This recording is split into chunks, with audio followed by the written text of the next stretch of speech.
இந்த நூலினை ஆய்வு செய்வதற்காக நான் முதலாவதாக இங்கே வந்திருக்கின்ற உலக மருத்துவ நிபுணர் வைத்தியர் சிவசுப்பிரமணியம் அவர்கள் இங்கே வர இருக்கின்றார்.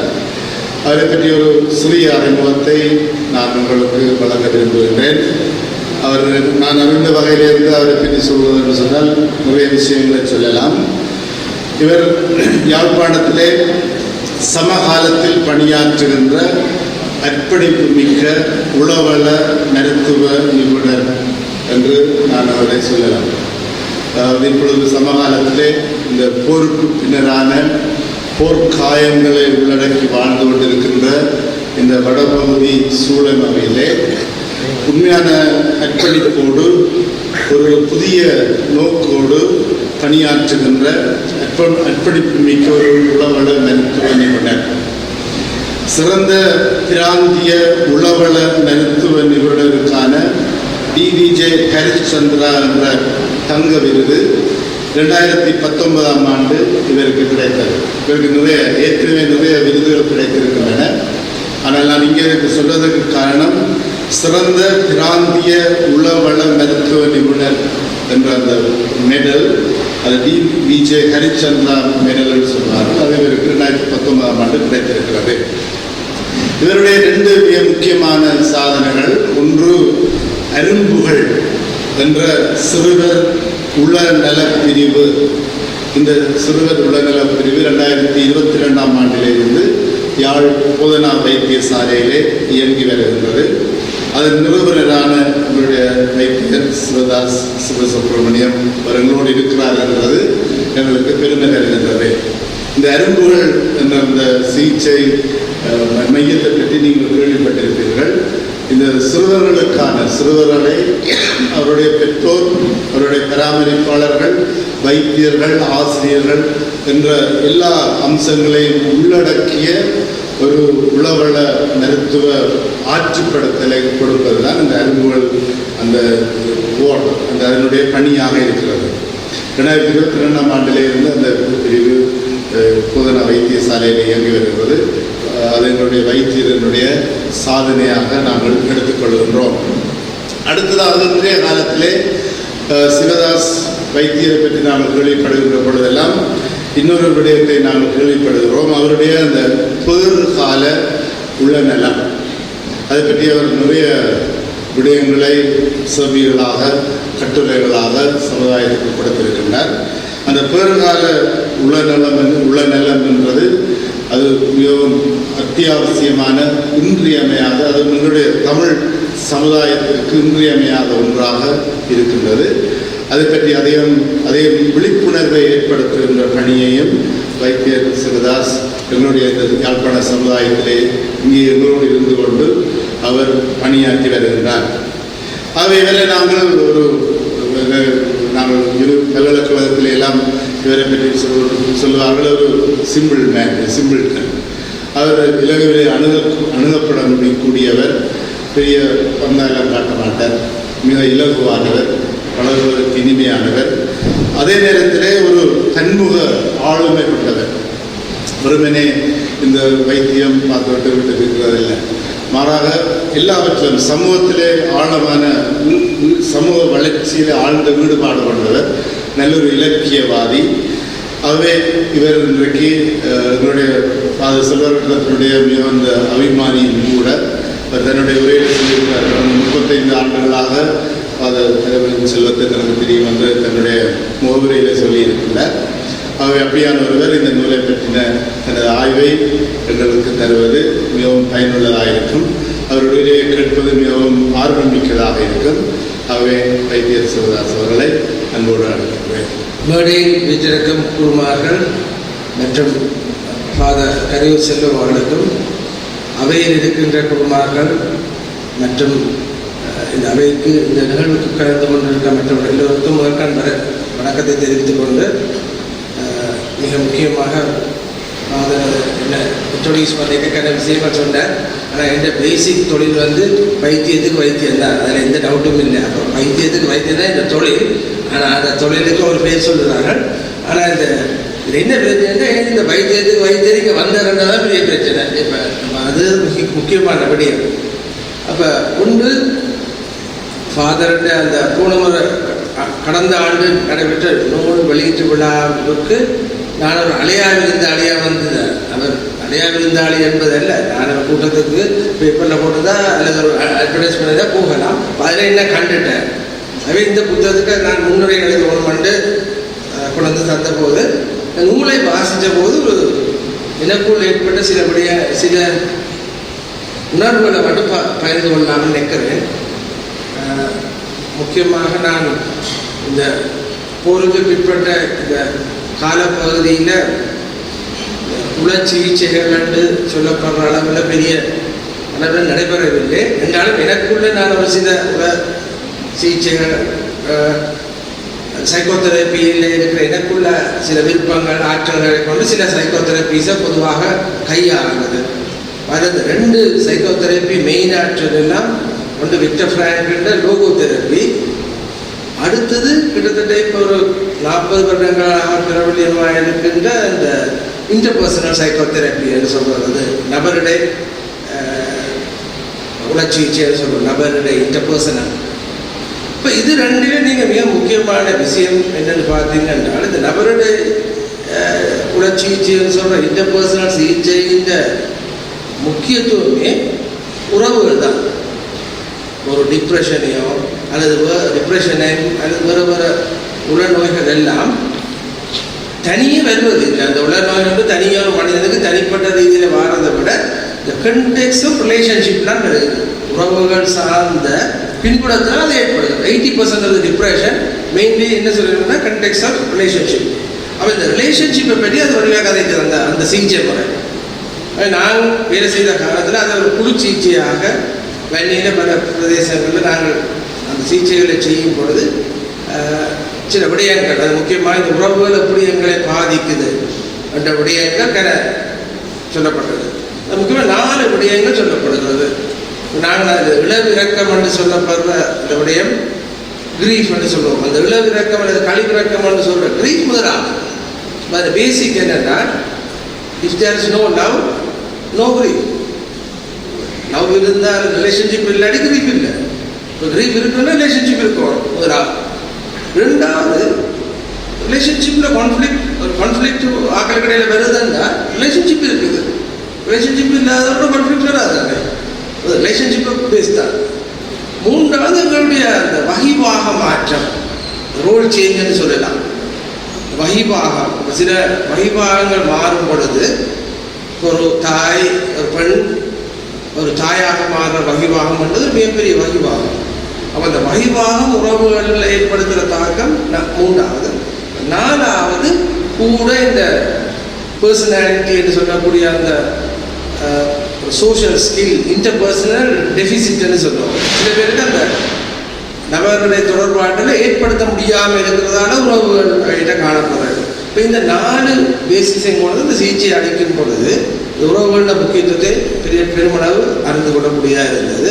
இப்போ குறிப்பாக நான் வேலை செய்த காலப்பகுதியில் ஒரு அம்மா ரைலா தேவி அம்மான்னு நான் எழுத சொல்கிறது. மல்லாவியை சேர்ந்த அம்மா தன்னுடைய பிள்ளைகளோட 2 மகன்மாரோட 3 மகன்மார் 5 பேருடன் மல்லாவிலிருந்து முள்ளிவாய்க்காலுக்கு இடம்பெயர்ந்து போகிறார்.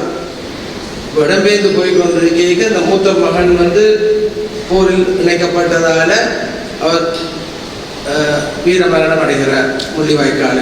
அங்காவது புதைக்கப்படுகிறது, அவசரமாக புதைக்கப்படுகிறது. 2வது மகன் சரியாக மே 17ஆம் தேதி அந்த போர் ஓரளவுக்கு ஓய்வுக்கு வந்து கடைசி நாள் அந்த கடைசிக்கு முதல் நாள் அந்த எல்லையை கடக்குற நேரத்தில் 17 வயசு அந்த பையன் ஒரே ஒரு சிங்கிள் புல்லட் அவற்றை வயிற்றுக்குள்ளால போய் அதில் இறக்குறார். அப்போ அந்த இறந்தோன்னா அந்த அம்மா தன்னை முழு நம்பிக்கையை வளர்ந்து போகிறார். ஏன்னா அந்த படியன் வந்து எல்லாவிலேருந்து வழிகிட தூங்கி அந்த கோல்ட் ஃபிஷ்ஷு அந்த பொழுத்தினா அந்த பேக்குக்குள்ளே கோல்ட் ஃபிஷ்ஷு தான் வந்தது. அந்த அம்மா அந்த கோல்ட் ஃபிஷ்ஷையும் கொண்டு அந்த நந்திக்கடலில் ஊற்றி போட்டு அப்படியே போகிறா. ஏன்னா அந்த இராணுவத்தில் கேட்குறாங்க தன்னுடைய மகன் உடலை கொண்டு போகலாம்னா அவர்கள் சொல்கிறார்கள் காயப்பட்டவர்கள் கொண்டு போகலாம், உடல் கொண்டு போகிறார். அவர்கிட்ட கணவர் 14ஆம் தேதி இந்த பக்கத்துக்கு வந்துட்டார். வந்து முகாமில் இருக்கிறார். முகாமில் இருக்கும் பொழுது ஏமானோட பாதிப்புகள் சித்தப்பிரமைக்கு உட்பட்டு இருந்த காலத்தில் முதல் ஆரம்பத்தில் அடிப்படையில் சிகிச்சை அளிக்கப்பட்டு எங்களுடைய வவுனியா வைத்தியசாலையில் சிகிச்சை நிலையத்தில் அனுமதிக்கப்பட்டிருக்கார். கிட்டத்தட்ட 2013-14 நினைக்கிறேன். அவர்கள் வந்து சிகிச்சை அளிக்க தொடங்குவோம்னா பழமையான சிகிச்சை முறைகள் கண்டது. ஒன்றில் மருந்துகளை கொடுக்கலாம், அது ஒரு விதமாக ஒரு மீனிங் சொல்லப்படுற லோகோதெரப்பி சொல்லப்படுற அல்லது அந்த மீனிங்கை கொடுக்குறது தெரப்பியே செய்யலாம். ஆனால் இந்த அவருடைய அந்த விளக்கத்தை கையாளணும் என்று யோசிச்சு கொண்டிருக்க அவர்களோட முதலாவது விடயம் வந்து தனியாக மொழிவாய்க்கு அளவு கூட்டிட்டு போகணுன்ற சொன்னார். அந்த நேரத்தில் கொஞ்சம் கடுபடியான காலம் இவ கொண்டு போகலாம், கொண்டு போய் அங்கே குழம்பி போனால் இளமை இப்படி போகணுன்ற பயம் என்கிட்ட இருந்தது. அவன் அந்த சரியான முடிவு எடுத்து பிடிக்கிட்டாச்சு. வீட்டில் உறவினருக்கு சொல்லணும், பிள்ளைகளை சொல்லணும், அம்மா கூட்டிட்டு போகணும், அம்மா நடந்தா அப்புறம் நான் பொருள் தான் இப்படி போய் அங்கே போனோட ஒரு அந்த பிள்ளையிட்ட அந்த உடலில் காணப்படாமல் இருந்த அந்த அதே ஒற்றை பணியாடியில மிக கடுமையாக அந்த ஒரு தன்னுடைய உணர்ச்சி வசப்பட்டு குழம்பி இருந்த நிலையில மெல்ல நாங்கள் அந்த அந்த அந்த அதே ஒரு சிகிச்சை பகுதியாக கொண்டு வந்து மீள அவங்க நாங்கள் எங்களிடம் மிக முக்கியமான விஷயம் எனக்கு தெரிஞ்சது. ஒரு கட்டத்தில் இந்த அம்மாவை என்னால் சமாளிக்கணும், என்னுடைய கவுன்சிலர்ஸ் 2 பேர் வந்தவே எங்களால் சமாளிக்க முடியாதுன்னு தெரிஞ்சது. ஒரே வழி என்ன செய்யலாம், இந்த அம்மாவை உடனே ஆற்றுப்படுத்த என்ன செய்யலாம் எங்களுக்கு ஏற்ற தெரிஞ்ச ஒரே வழி ஆன்மீகம் தான். யாரும் உடனே டக்குன்னு செய்யலாம். இப்போ இந்த ஆன்மீக செயற்பாடை செய்வோம் மட்டும் அதாவது நான் என்ன செய்யறேன்னா அந்த மொழிவாய்க்கால் பிள்ளையார் கோயில் ஐயாட்ட ஃபோன் பண்ணி சொன்னேன், நீங்கள் கோயிலில் கூட்ட வேணாம், இந்த அம்மாவை கூட்டி கொண்டு வருவேன், அதுக்கு பிறகு நீங்கள் கூட்டுங்கன்னு சொல்லிட்டேன். அப்போ சரியான ஏற்றிக்கொண்டு கோயில் நான் ஒன்றியாலேருந்து நெடுங்காணி வந்தோடனே இந்த கோயிலுக்கு அர்ச்சனை செய்த அந்த தட்டை வாங்குவோம் என்று நான் நெடுங்காலையை நிப்பாட்டி அந்த வாங்க போயிருக்கேன். ஒரு தட்டை வாங்குவோம்னா நம்ம கிடைக்கிறது சொல்கிறேன், 2 தட்டு வாங்க, 2 பிள்ளை இருக்கிறாங்க. அவன் அந்த தன்னுடைய பிள்ளைகளோட இருக்கிற அந்த நினைப்பு திடீரென்று இந்த துயரத்திலும் அவன் அந்த முடிவு எடுத்து கூட்டிக் கொண்டு கடைசி அவன் கோயில கொண்டே விட்டு அவன் கோயில போய் உடனே அவன் அந்த இந்து புறப்படி அந்த அர்ச்சனை செய்கிறதுக்கு அந்த நட்சத்திரம் நான் சொல்லி 2 பிள்ளைங்க நட்சத்திரம் சொல்லி ஒரு மாதிரி தகுதி கொண்டாந்து கொடுக்கணும். அப்போ அந்த கொண்டாந்து வச்சிருந்த பிறகு ஒரு நாள் நான் வைத்தியசாலைக்கு பின்னர் கூட போயிருக்கேன். அவன் அந்த பிள்ளைங்க கையை போட்டுக்கொண்டு பள்ளியோட பேக்கை போய் தோண்டிக்கிறார் டிசோசியேஷன். அப்போ அந்த நிலைமையில அவன் சிகிச்சை அடித்து கடைசியா இந்த அம்மாவை நான் சிகிச்சையிலேருந்து ஓரளவுக்கு அந்த உருவட்டு போகிற கட்டத்தில் இப்போ கடைசி அவன் தன்னோட பேர பிள்ளையில கை அடிக்கிறான். இப்போ மல்லாவே இப்போ அந்த பேர பிள்ளைதான் யுத்தத்துக்கு பிறகு பிறந்த அந்த பேர பிள்ளை மகள் அவருடைய கோயிலுக்கு ஒரு செவ்வாய் பள்ளியை கூட்டிக் கொண்டு போகிறாங்க. ஒரு பேரப்புடைய கையை பிடித்து போகிறத பார்க்க இந்த உறவுகள் என்னது இவ்வளவு யதார்த்தமாகவும் ஒரு உண்மையாகவும் இருக்கிறது நாங்கள் கண்டுபிடிக்கலாம். இந்த உறவுகளால்தான் எங்களாக முன்னிலை வந்தேன் என்றதுதான் மிக முக்கியம். அந்த உறவு எவ்வளவுக்கு முக்கியம். கிணப்பிள்ளை இப்போ கடை பார்க்க பார்த்து அந்த புதிய உறவு அல்லது அந்த உறவுன்ற மீனிங் தான் அவரோட இந்த உலகத்தில் வாழப்படுறது தொடர்ந்து இல்லையா வாழ்றதுக்கான எந்த விதமான காரணமும் இல்லாமல் போயிடும். அந்த உறவு மிக முக்கியமானது என்பதை நாங்கள் இந்த உடற்சிகிச்சை நபருடைய உடற்சிகிச்சை மூலம் பெருமளவு அறிந்து கொள்ளணும். உண்டான உறவுகள். ஆனால் இந்த உறவுகளை பற்றி நாங்கள் பார்க்கும் பொழுது மிக முக்கியமான விடயங்களை பார்க்கணும். பற்றி சொல்லபடியா நீங்கள் ஒரு ஆளோடு ஏற்படுத்துகிற உறவு என்ற விடயம் அல்லது உறவு ஏற்படுத்துகிற விடயம் என்றது ஒரு பிள்ளை பிறந்து 1000 நாட்களுக்குள் தீர்மானிக்கப்பட்டுள்ளது. அது மிக முக்கியமானது. பிள்ளை பிறந்து 1000 நாட்களுக்குள் தெளிவாக தீர்மானிக்கப்படுறபடியா அந்த கால பகுதி மிக முக்கியமாக இருக்கிறது. 15 பேருக்கான உடனடிக்கு மிக முக்கியமான அந்த அம்மாவுக்கும் பிள்ளைக்கும் ஏற்படுகிற முதல் தொடக்க உறவு என்பது மிக முக்கியமாக அது அவருடைய வாழ்நாள் முழுக்க தாக்கத்தை செலுத்துறது. அந்த தாக்கத்தை செலுத்துற விடையில நாங்கள் வேண்டிய தேவை இருக்கு. ஒன்று, மிக முக்கியமாக பாதுகாப்பான பிணைப்பை ஏற்படுத்தலாம் அல்லது பாதுகாப்பற்ற பிணைப்பை ஏற்படுத்தலாம். பாதுகாப்பான பிணைப்பை ஏற்படுத்தியவர்கள் உறவை ஏற்படுத்தி ஒரு ஆற்றல் அல்லது இயல்மை அல்லது அதில் ஏற்படக்கூடிய ஒரு இலகுவானதாகவும், ஒரு பாதுகாப்பற்ற உறவு ஏற்படுத்துகிற விடயத்தில் ஒரு உறவு சிக்கல்கள் ஏற்படுறது அதிகமாக காணும். இந்த தீர்மானம் எல்லாம் உடனே நடக்கிறவங்க அது மிக முக்கியமான. இந்த பொதுகால உடனத்தை வலியுறுத்துவதன் மூலம் நான் சொல்ல வர விடயம்னா, இந்த உறவுக்கான அடித்தளம் அந்த அதிகாரம் அந்த ஒரு ஃப்ரேம் முதல் 1000 நாட்களுக்குள் உருவாக்கப்பட்டுள்ளது ஒரு மனிதன். அதே அடிப்படையாக கொண்டுதான் உறவு சிகிச்சைகளை மேற்கொள்ள வேண்டியது மிக முக்கியமானது. இப்போ புதுசாக சொல்ல முடியாது, அட்டாச்மெண்ட் வேறு சைக்கோதெரபிஸ் வந்துருக்கு. அட்டாச்மெண்ட் மிக முக்கியமாக உறவுன்றது விவாதத்துக்கு அப்பாறு அது ஏற்றுக்கொள்ளப்பட்ட தேவையான உண்மையான எங்களுடைய எதிர்காலத்தை நோக்கி கல்லுன்னு ஒரு விடயம் என்பது தெளிவாக அதனால கையை வச்சபடியா இந்த புத்தகத்துக்கு ஒரு மதிப்பு மேம்பட்டு ஒரு சரியான இதே 12 வருடங்களுக்கு முன்பு எங்களோட ஃபாதர் விபி இந்த உறவுகளின் புத்தகத்தில் தமிழ் பதிப்புக்கு வருது. நான் உரையாகி இருந்தேன். அது தமிழ் பதிப்பு உறவுகளின் உறவு என்னுடைய வந்து ஒரு சென்சிட்டிவ் ஒரு முக்கியமான விடயம். அதையாக கையில் எடுத்தது மூலம் இந்த புத்தகத்துக்கு ஒரு மிகப்பெரிய பெருமானம் கிடைக்கும். 2வது விஷயம் அவருக்கு நான் பார்க்கும் பொழுது குறித்த விடயம் வந்து ஏன் இப்படி ஒரு புத்தகத்தை எழுதுறாருன்னு யோசனை வந்தது. அதாவது என்ன பாதத்துக்குள்ள நடக்குதுன்னு யோசனை வருது. அது நான் சொல்றது சரியா இருக்குமா இல்லை, பாதத்துக்குள்ள இருக்கிற எனக்குள்ளே இருக்கிற மாதிரி இருந்தது. ஒரு விதமான ஒரு எக்ஸிஸ்டென்ஷியல் ஃப்ரஸ்ட்ரேஷன் சொல்லலாம். எக்ஸிஸ்ட் பண்ணுறதுக்கு ஒரு ஃப்ரஸ்ட்ரேஷன் அது வரைக்க அதை ஆற்றுப்படுத்துறதுக்கு தரமான வழியில் ஒன்று வந்து எழுதுறது தான். அந்த எழுதுறதன் மூலம் நாங்கள் அதை நாங்கள் செய்யக்கூடியதாக இருக்கலாம். இப்போ மிக முக்கியமான விஷயம் இந்த எக்ஸிஸ்டென்ஷியல் ஃப்ரஸ்ட்ரேஷன் வாரத்துக்கான சூழல் மிக முக்கியமான.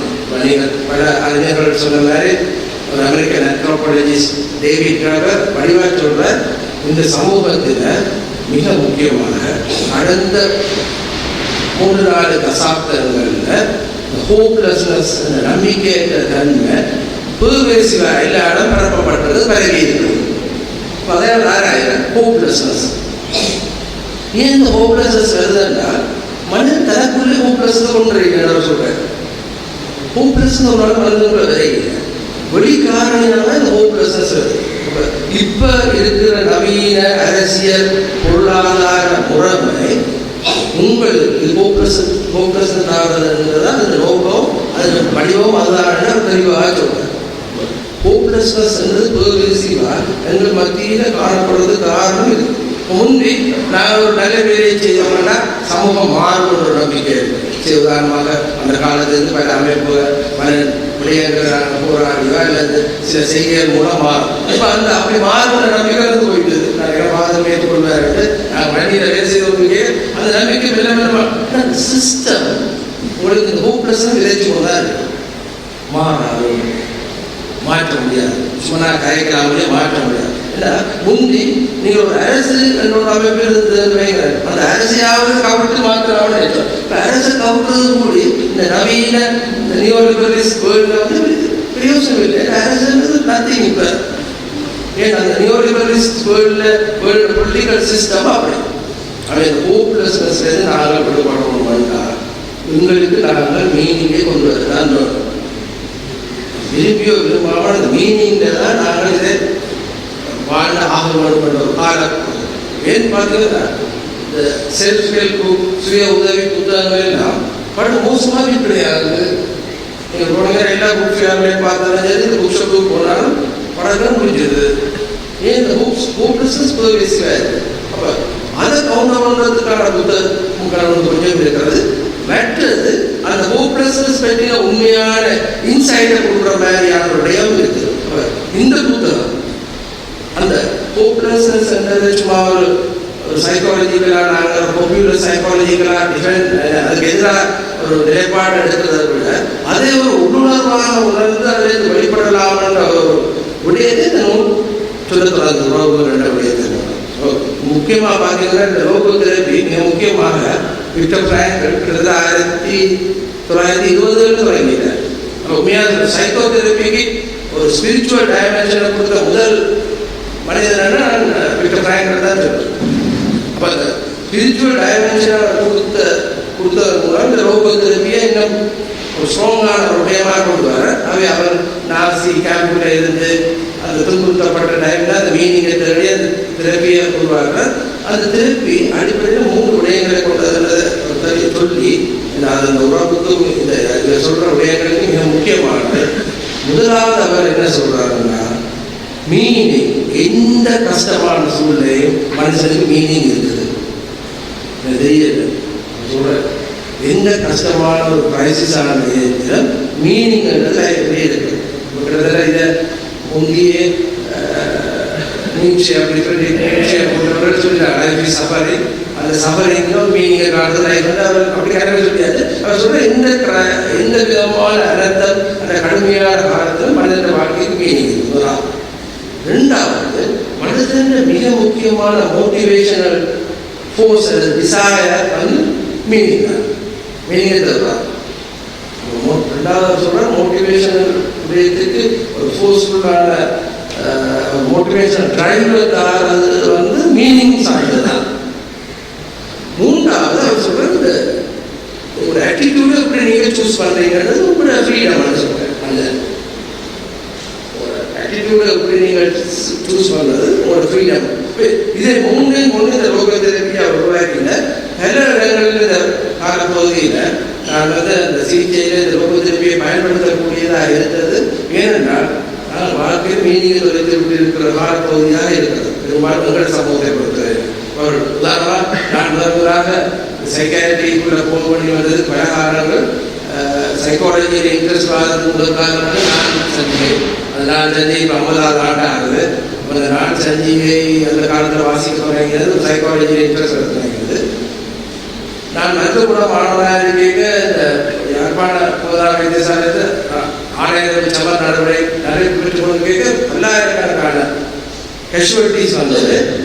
அப்போ எல்லாரும் ஃபிசிக்கல், அதாவது ஃபிசிக்கல் ஹெல்த்தை பற்றி கொஞ்சம் முக்கியத்துவம் கொடுத்து கொண்டிருக்கீங்க. மென்டல் ஹெல்த் புறக்கணிக்கப்பட்ட டைமில் எனக்கு ஒரு வந்து மென்டல் ஹெல்த்துக்கு முக்கியத்துவம் கொடுக்கணும். ஃபிசிக்கல் ஹெல்த் மட்டும் இல்லைன்றதால நான் ஈடுபட வேண்டி வந்து அப்போ முதல்வராக எனக்கு சைக்காட்ரிக் அப்பாயின்மெண்ட் போயிட்டு முதலாவது பேஷண்ட் எனக்கு எலகேட் பண்ண முதலாவது பேஷண்ட் வந்து ஒரு போராளி, விடுதலை புலிகளை சேர்ந்த ஒரு போராளி ஒரு ஆள் இருக்கிறார். 18 வயசு கிளாஸ். அவரை முதல்வராக சந்திக்க அவருக்கு பிடிஎஸ்டி என்ற நோய் இருக்குது.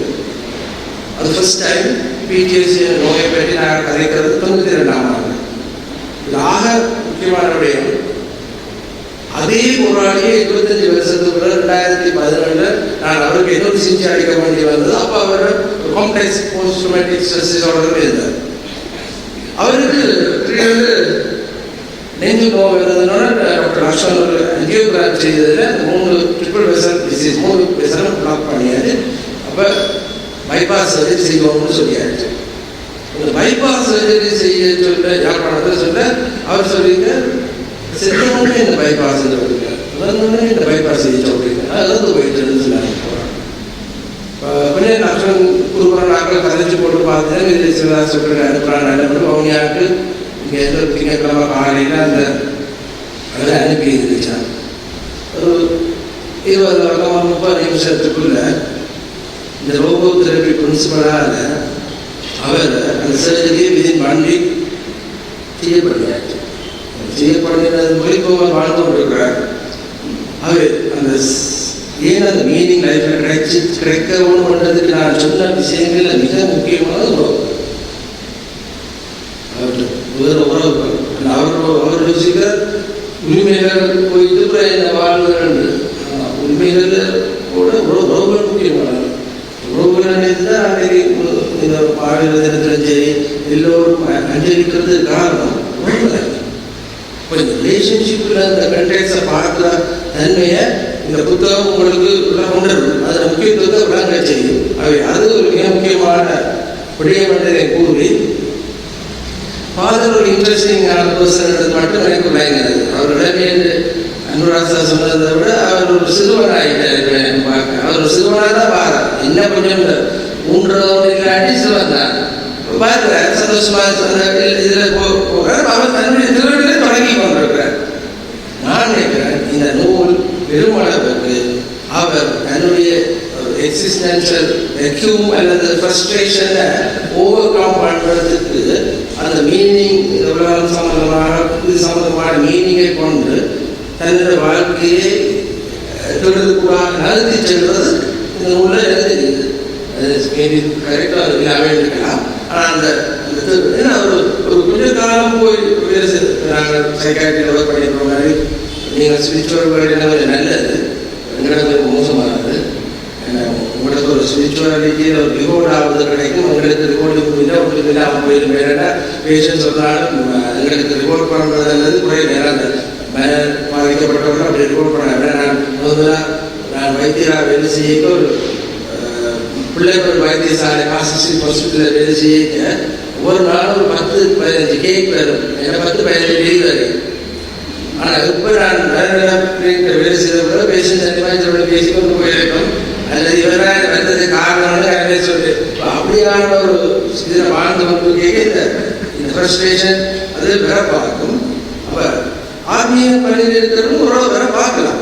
அதுக்கப்புறம் மீனிங்கை கொடுத்துக்கொண்டே போகிறது ஈஸி உங்களோட வாழ்க்கையை. அவை அப்படி ஒரு நிலைக்கு ஃபாதர் இப்படியே இந்த காலத்தில் போயிருப்பார், போய் வந்துட்டாருன்ற மாதிரி எனக்கு படுவதற்கு காரணம் அதை நான் உணர்வுரையாக எந்த காலப்படுத்துறது. அந்த அந்த ஃப்ரஸ்ட்ரேஷன் வேற பார்க்குது. உன்னை சேஞ்ச் பண்ணிடாது, உன்னை செய்யலாது, ஏன் இந்த உலகத்தில் இருப்பானே, இந்த சமூகத்தோட இருப்பான்.